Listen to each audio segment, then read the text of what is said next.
So we're going to record. Okay. So I need to say this. Okay. I'm Dave Madsen. It is the 16th of November, 2017. I'm speaking with Rollin Ball, and we are at Morningside College in Sioux City, Iowa. This interview is being conducted on behalf of the Archives of Iowa Broadcasting. The recording and subsequent transcript will become part of the archive collection, where it may be made accessible by the AIB to on-site researchers as well as via the internet. First, Mr. Ball, I'm going to ask you to read that statement, if you will, please. Okay. I, Rollin Ball, consent to participate in this project and have the interview recorded. I give to the Archives of Iowa Broadcasting at Waterloo College the recorded interview and transcript as an unrestricted gift to be used for such scholarly and educational purposes as shall be determined, and transfer to Waterloo College legal title and all literary property rights, including copyright. I understand that my interview will be made available to researchers and may be quoted from, published, distributed, placed on the internet, or broadcast in any medium that the Archives of Iowa Broadcasting and Waterloo College deems appropriate, including future forms of electronic and digital media. All right, so now we got all that illegal stuff out of the way there. So just like doing the news at KTRI. Yeah, there you go. So I'm just going to stand here. So if you'll just talk to me, don't worry about looking in the camera and stuff. Okay. So we're going to start with some kind of background information here, Mr. Ball. Okay. Tell me a little bit about where'd you spend your childhood? Where were you brought up? I was born in Russell County, Kansas, in a town called Gorham, and both those towns are close to Interstate 70. And I was born on a wheat farm, a half section of land that my dad operated for the family. And my grandfather homesteaded that land because his trade was carpenter. And he built a great many of the homes in Russell, Kansas. That is Bob Dole's hometown. Okay. I never got a chance to talk to Bob Dole about that, but when he visited Channel 9 at once. But so your father was a farmer? Yes, he took care of this family farms. And they farmed the whole wheat operation with mules and horses at that time, and eventually they got a combine, and then it served as a thrasher the first year. The second year he bought a tractor, and they had a bad year. He couldn't pay for the tractor, and he got disgusted because bank got a judgment against him, and he quit working for the family and moved to Iowa. Oh, okay. Where did he move to? Moved to Corydon, Iowa, South Iowa, about 10 miles from the Missouri border. Okay. And that's where eventually we came back to Corydon after spending a time in Missouri. And then I lived in Corydon until I graduated from high school. Then I got drafted in the Army, and I never went back to Corydon. So tell me, do you mind if I ask when you were born? 1925. I'm 92. Okay. And so when did you come to Iowa? I came to Iowa from Kansas, and when I was about 4 years old in 1929. Okay. Tell me what Iowa radio or television stations you've been involved with. My first job was in Des Moines, and the station was KCBC, and it was an AM station at 1390, I believe it was, and they started an FM station in 1949, the first to carry something called transit radio. Explain transit radio. Transit radio was the radio where the stations could install receivers on the curbliner buses, and they were rubber-tired buses. They had 2 poles to the lines above, and the receiver installed in the buses, and they had speakers which broadcast news, music, and commercials to the riders on the bus. This was a kind of a trial thing. I believe 6 stations across the country had these transit radios a trial. I believe it's supposed to last 3 years, and so that station had transit radio for 3 years. And so, what was your job there to make that happen? Well, eventually we found that that voice music with vocals didn't go over very well on the buses, so we went all instrumental. That split up the AM radio and the FM radio as far as programming is concerned. The announcer used to sit at the announce booth, and he would spin the music for the FM station while he was talking on the AM station. At the same time? He had to play the records. Many of the records were longer play records, and that seemed to go over better, the music on the buses. But I confess to raising the volume during the commercials, and we did that because we controlled the receivers with tones which were above the frequencies of hearing, above 15 or 16,000. We call it cycles. Now it's hertz, and we could turn the receivers off and on by a tone, regardless of where the bus was. And this was a remote control too, and so we could control that. We can control off on, and we can. And if you turned the switch on during our commercials, you would raise the volume.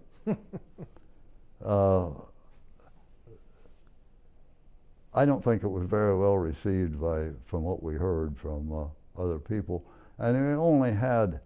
The studios were located at 23rd and Grand, across from the Hubble estate, which is now where the governor lives.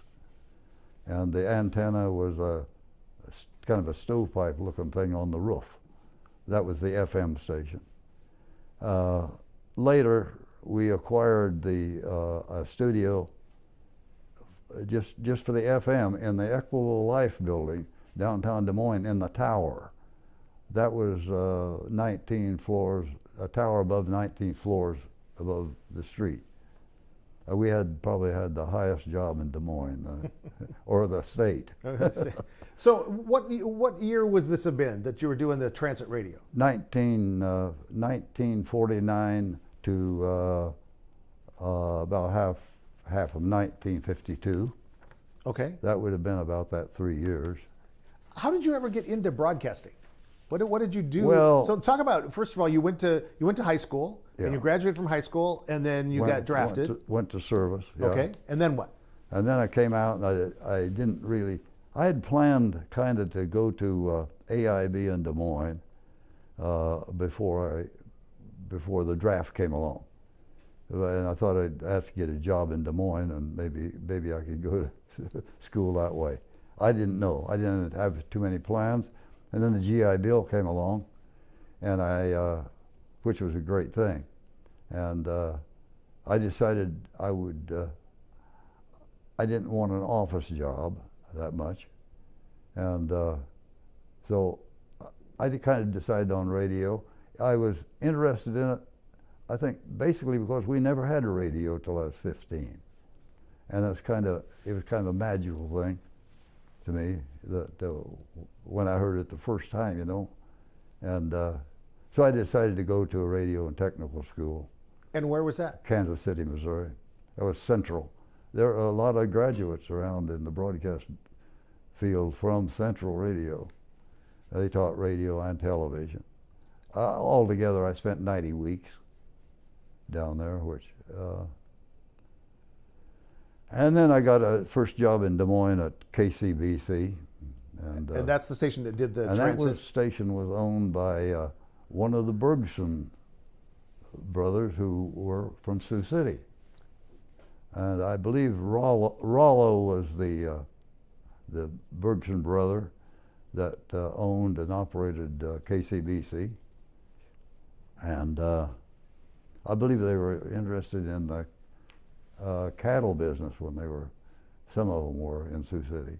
So how did you find out about that first job? So you did your 90 weeks at the school. The different stations around the country knew of Central Radio, and when they had an opening, a lot of times they would request students that stations would request students that were from that state to come and work at their stations, and I was chosen because I had lived at Corydon, and the other fellow that went there with me was Keokuk. So so we got chosen right out of school. So I went from school right. Sure. What was it like working there? I mean, was it a big staff? Were most of you younger folks like you at the time? And there were probably they were younger people, engineers. You had to have the license to work radio, just like TV, at that time, and there weren't a great many people lived there. There was only maybe 5 maybe that worked engineering, if there were that many. And so it wasn't a big staff. It was. What was the equipment like? Was it up to date equipment? Oh yeah, for the time. Well, it probably wasn't state of the art, but it was. We had our control console that you would operate was a Raytheon. That's still a company, I guess, that's in business, and our recording thing. There wasn't such a thing as tape. We recorded on the aluminum discs that had the acetate that was a needle that made just like making a record. And some of them were recorded inside out. Some of them recorded the right side way. Oh. Fairchild, they started at the middle and went out. And it was a little trouble queuing those if you weren't familiar with them. So you were there at that station doing the transit audio, transit radio, and then what? Now when they ceased the FM operation suddenly, I found out about 7 o'clock. I think I was gone at 7:30. So I didn't have a job. So then I went from there to KWWL in Waterloo. That's not very far from Waterloo College, I guess. Right. And what'd you do there? That was the most boring job I had after working, actually working the programming that we had in Des Moines. And while I worked in Des Moines, up in the Equitable building, one day an inspector from the FCC walked in, and he talked to me a little bit, and I told him what we did, and I showed him what we did, and he couldn't decide on his form what our program really was. But you know, that was the first. KCBC was probably one of the first, maybe the first, music and news stations in the state of Iowa, and inspector probably really wasn't had run onto too many. We weren't doing anything that was too much different, except to the buses. Sure. And sure. so that station went off the air when we dropped the. There was another part of it too that I won't get into. We also broadcast to thriftway stores. That complicated the whole thing. So, okay. Kind of like early Muzak. Almost well, like as a matter of fact, we did the Muzak too. Oh, really? From that same location in the tower of the Equitable building. Okay. I don't know whether it was called Muzak or not. But at the time, maybe. So, so after that, you went to KWWL, and what did you do at KWWL? Just transmitter. It was just transmitter watch. You know, they had to have the person with a license, and it was a. Well, I don't want to be too critical, but it wasn't a very good setting. It had dirt floor behind the transmitter. You could see the droppings of rats sometimes. And do you remember when you went to Waterloo? When you went to KWWL? I went to Waterloo in the fall after that was election year. That's when Eisenhower came into the presidency. Right after election is when we closed the station down in Des Moines, and then I had to find a job, and I was working. I was working in Waterloo before Thanksgiving of that year. So, but I only stayed there about 6 weeks. Oh, okay. And then what? I never met the manager until the day I told him I had a job in Sioux City. Oh, so how did you find out about the job in Sioux City? Because one of the time salesmen in Des Moines, Jim Mitchell, took a job as manager of KTRI in Sioux City. And I don't know where Jim got the idea that I sounded like a famous broadcaster by the name of Ben Grauer. Did you ever hear of Ben Grauer? I hadn't either. Well, I'd heard his name, but I never heard anything. I never heard him talk, so I took his word for it. And he was going to make me into another Ben Grauer. Well, when you get into that thing where you're a one-man station a lot of the times, you don't have the time to practice to be Ben Grauer. In fact, you very seldom, when you got into combination work, we call it combo at that time in radio, and when you got into that, you took the news off the teletype, you spun the records, you had 3 minutes to do anything, and so it's such a rat race. A lot of times you didn't have time to pre-read the news you were going to read, and I know I made a lot of mistakes, and I don't know. I always thought I did such a lousy job, and he probably did too. So you were working. So you were working at KTRI. I was working at KTRI, and I was working out in Dakota City.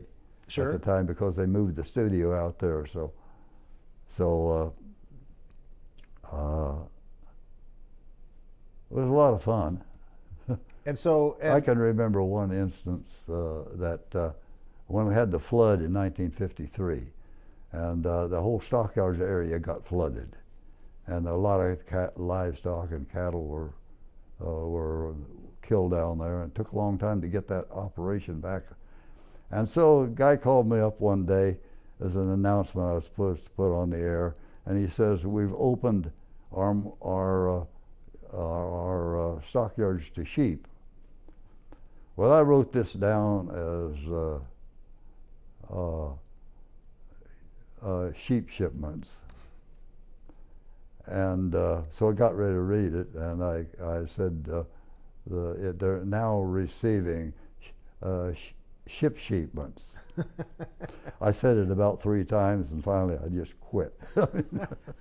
I can't fix it. I'm just gonna Ship shipments. So how long were you at KTRI? A year. And you were doing on-air stuff then? You were not doing engineering? Oh yes, it's both. Oh, kind of everything. You run your own board. Of course. You did your own thing, and you pulled your own news. You read what you wanted to read.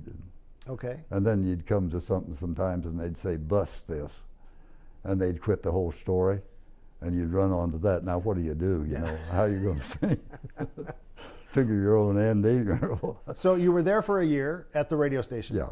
And then what? And then and then the chief engineer who had been at KTRI before, I got to know, and he'd gone over to Channel 9 when they first went on the air. That would be KCAU, or at the time KVTV. KVTV. Okay. And so that was about a year later.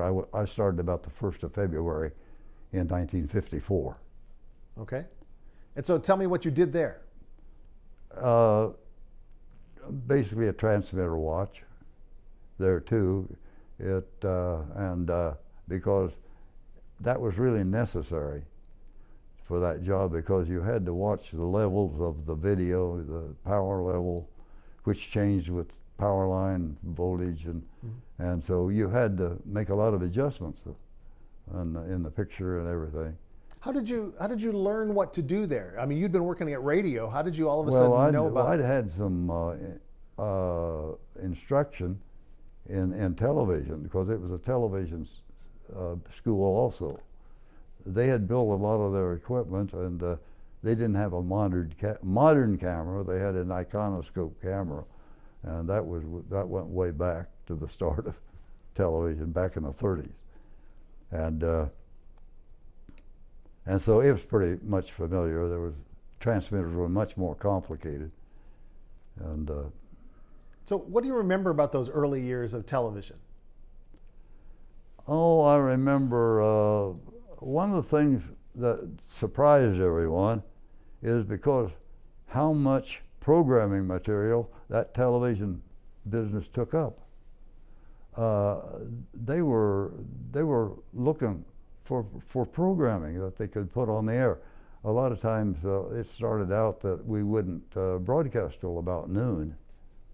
And the first year, I know, but the second year and anybody that ever watched the old, what do they call them? That were pictures that were taken off of TV sets. Oh, sure. I can't think of the name right now. I can't either. Yesterday I could have. Yeah. But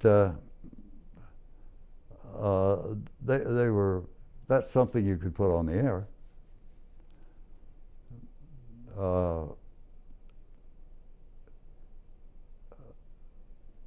There were a lot more glitches we had in television, and we were on the cable part of the time until we got the microwave from Omaha. We had the cable up, and there was always cable trouble, and eventually we got our own microwave. Explain what the microwave does. Microwave was actually a studio to transmitter link. It was called STL. Mm-hmm. And they would put a dish up at the studio, and one at the transmitter, and then they would transmit between the dishes. So it's how you get the signal from the TV studio to the transmitter. To the transmitter. And sometimes, sometimes they'd have a reflector on the tower, and which added the wind load. So tell us a little bit about working at KCAU. They eventually changed their call letters to KCAU. Mm-hmm. And so tell me about other stuff that you did there. Well, it's basically the same thing, except in 1965, we built the tower, the 2,000-foot tower east of James. And then everything moved out there. We went off the air at 10:30 after the news. I believe it was on a Saturday night. And we went on the air at noon Sunday with a transmitter on the tall tower out east of James. with just the 5 kilowatt section of the transmitter. And then we went out the next day and hooked the final amplifiers. That went from 5 kilowatt to 20, 25. And they said, they told us, we heard a report from Storm Lake that they had never been able to get a good signal into Storm Lake because of a range of hills in the Cherokee area that prevented that. And they got better reception with that 5 kilowatt, which we call the driver transmitter, than they ever had before. And of course, when we got the 20 kilowatt on, and then a very good antenna that RCA furnished us with, and it had a gain of 18. And so we were getting our full 312, I believe it was, kilowatts effective power. Well, and on top of a 2,000-foot tower. Yeah. Helped a lot too. Yeah, that's sure. right. That's why they helped the 5. Yeah. Using just the 5 kilowatt. So it made a big difference. We got into the lakes better, and so talk about some of the things, like you were telling me before we started taping about having to put a microphone on somebody. Can you tell us that story? Oh yeah, that was when I worked with the celebrities of ABC. Frank Reynolds came up to do the election of when McGovern ran for president. So that was the election night, and Frank Reynolds was in here and was at the hotel in I think it was the airport out at a shopping mall in Sioux Falls. Okay. And and Frank Reynolds was there, and my only job up there, and I was getting paid ABC wages, was to put a microphone on Frank Reynolds. I had to thread it up through his shirt, and then he had a lapel, a lavalier mic, and I don't think Frank said more than 2 words to me, if he even said that. He was kind of a shy person. Frank died rather young, we figured, but he was a nice enough fellow. He was friendly enough, but he didn't talk much. So tell me, as the years went on, tell me more about what you did at KCAU. What other things did you get involved? You eventually became chief engineer. One of the things we did, which I hated doing the worst, was when we had a closed circuit microwave link between Iowa City and the Capitol Theater downtown. That's the old Capitol Theater that got torn down. We put a small screen on the stage of the theater, and we had a projection TV which projected a picture onto the screen, and this had an optical system that was the kinescope was what I was trying to think of a while ago, but you call the picture tube a kinescope, and so it was a small tube, and you couldn't look at the picture because it would blind you. It was almost bright as the sun, I guess, and it shot into a reflector and then come out, and a mirror put it on the screen, and it lost a lot of brilliance by the time it got there, and the power supply in it was about 40,000 volts, and I think that was after we boosted the voltage on it to get it brighter, and we would have to, because of the power supply and the high voltage, we had to, during halftime of I should say we carried the Iowa games from Iowa City on that, and there was no restriction on the amount of beverages they could bring into the Capitol Theater on Saturday. And sometimes the bottles would roll down the aisle. And the worst part of it was sometimes this thing, because the voltage regulation was such as it was in the projector, sometimes when the brightness would change, the focus would change. And sometimes there'd be a lot of focus at hollering, back and forth. So at halftime, we'd have to shut the thing down and change all the power supply tubes in it to do the next half. But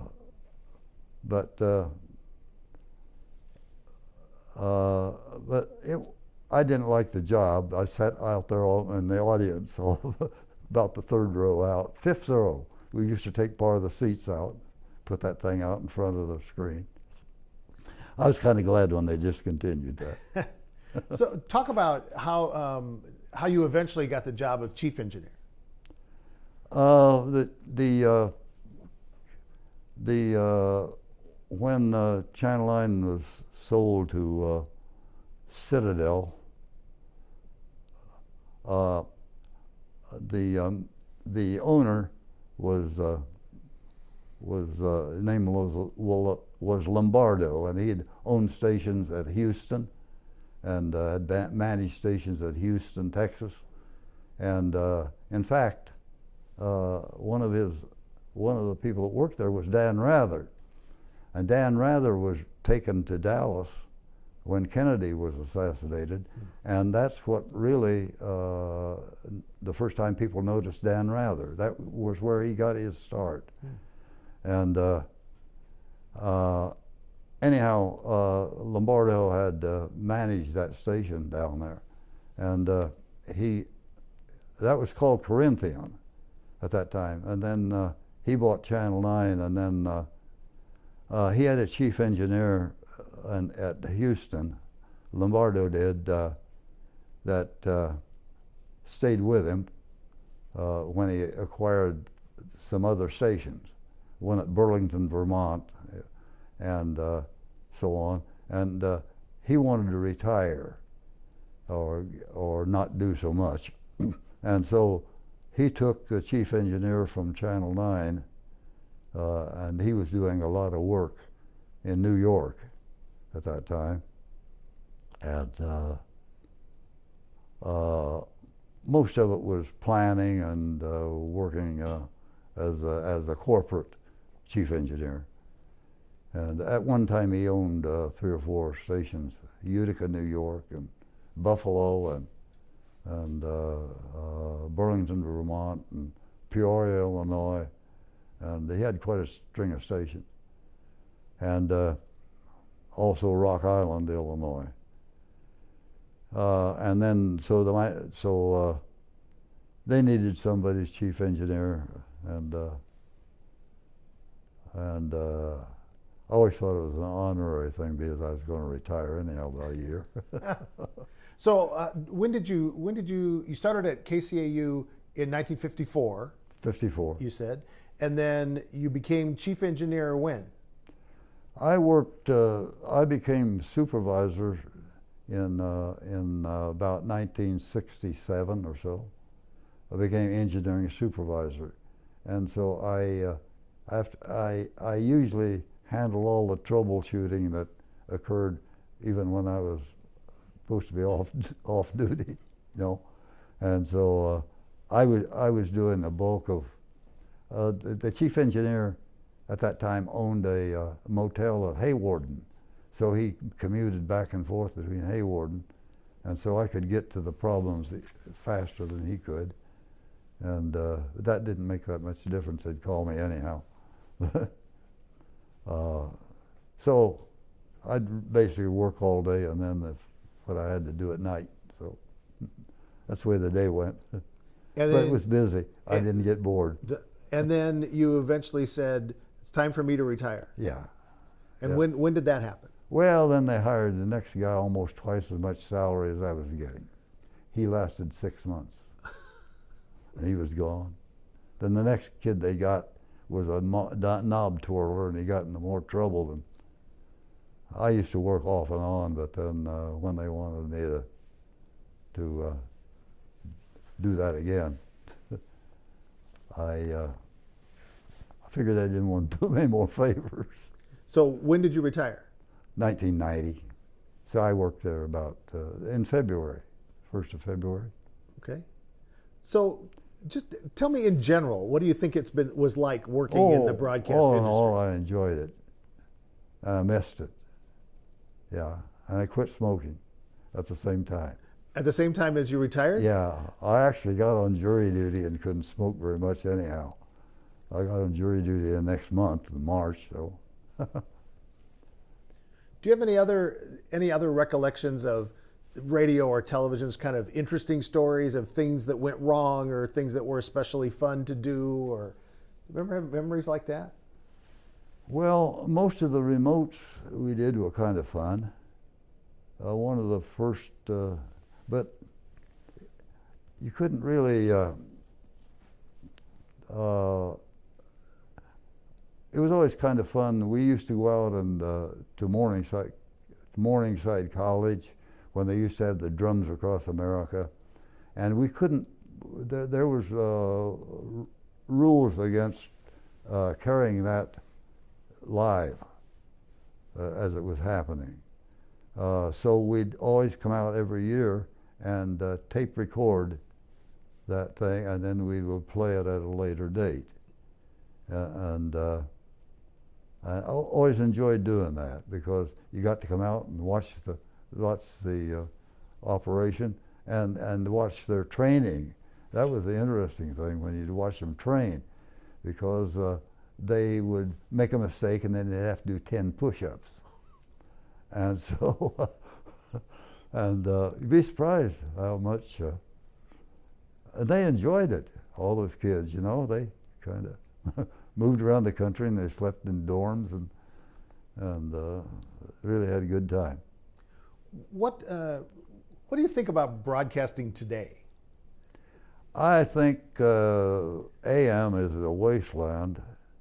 You know, we had a FCC commissioner once, Newton Minow, as I recall him, that said TV is a vast wasteland, and maybe it's that way now. You think? I don't know.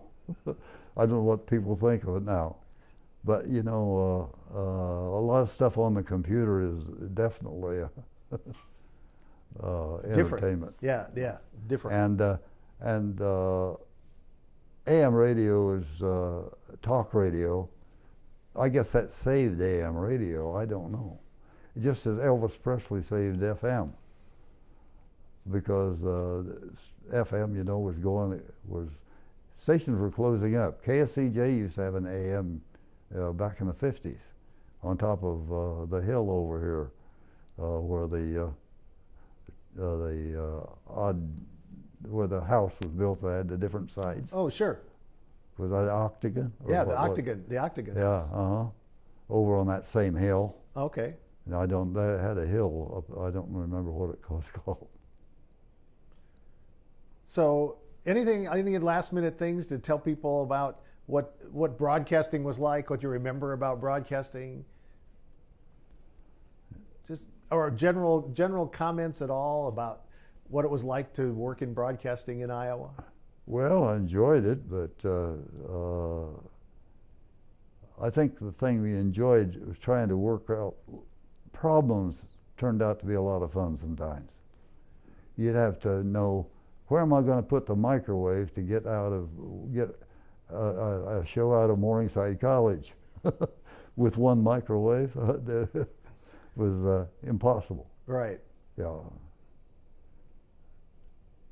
All in all, I enjoyed it. What do you do now to keep yourself busy? Not a whole lot. I did work a little bit at the station before, after I retired.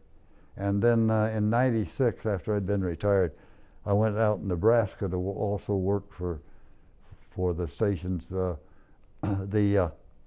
TV station that used to be which had at Albion, they called it. Actually, the transmitter was located at Genoa, Nebraska. Mm-hmm. That antenna and transmitter got moved to Utica, and that was a Lombardo project, and I worked trying to put a UHF Mm-hmm. transmitter in at Elgin to kind of take the place of the one that was taken away at Genoa, and of course you couldn't go away and leave your audience. FCC didn't like that, I guess, but if you went broke, you did. That's what happened to the Elgin station. So there were funny moments, of course, but most of those occurred at the studio, and I was at the. I wasn't at the studio a great deal. I went down there and worked. That was kind of new to me. That was hard. Getting used to the equipment down there, which I hadn't used before. All of a sudden, you're a supervisor, and and it's hard to do. Because most of your time was as a transmitter engineer? No, about maybe 12 years was most at the transmitter, and then the other 20-some years was at the studio. I spent about 20 years down at the studio. Okay. I think that's all we need to know. Okay. I think you had some really interesting things to say. We're gonna. Well, it's been interesting the work I've done, all the way from transit radio to television. Yeah. The other part of that transit radio was they decided to do the same thing with the Thriftway stores in Des Moines. Now that was a whole different ball game, because Thriftway didn't want those commercials for other stores that were being transmitted to the buses to come into their stores. So we had to put another thing that killed the transit radio in their stores when we broadcast. It was a mess, because you sat there and flipped switches for maybe 10 seconds before you ever got. No, so it's no wonder the guy wondered what our program was about. But Trenton, Missouri, and he said, "I sure enjoy your programming." And we had a instrumental record library, transcriptions, and it was called World, and it was strictly instrumental, and they would. And this had music from the Depression days, and like "Brother, Can You Spare a Dime," and some of those old songs like that. And I was really surprised that this guy was sitting down in Trenton listening to this programming that FCC couldn't even from a long ways away come too. up with a name for. Yeah, right. But that's the way music and news went. And then now there's a lot of them. Oh, KFCJ, they don't play, they're mostly talk. Yep, 100%. Yeah. But place I would go, they had just dropped Mutual Network. Mutual was fizzling out. They wanted to supply you with programming. Maybe you're familiar with Mutual, I've heard at of, that sure. time. Mutual, they wanted to provide you with programming, but you had to sell them. They didn't furnish any commercials. Really? A lot of times they would they would sell national commercials for you, but they didn't do that anymore. So people just used to take just a couple of programs from them. I don't know. Did you manage KMEG at one time? I worked at KMEG. I was never the manager there. Oh, I see. I only worked there for 3 years. Okay. Yeah, before I got to KTIV. And what years were those? 1976, 1977, 1978. 76. Yeah, I went to KTIV in '79. Okay, you were at KTIV then. Yeah, for most of my time. Did you manage that? Yeah. Eventually, that's what I did. Did you? Well, you knew Kim. What's her name? Goes to our church.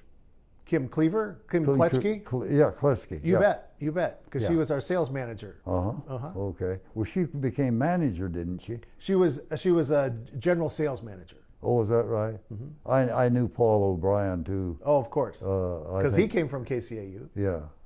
There was a big rift between Paul and Bill Turner at that time, and they never did get that settled before Paul died. You know. That's too bad. I knew Paul's wife also. She goes down to rehab where I went with Heart Rehab, and I used to talk to her about that, and she says Bill called and tried to make amends, and Paul wouldn't accept it.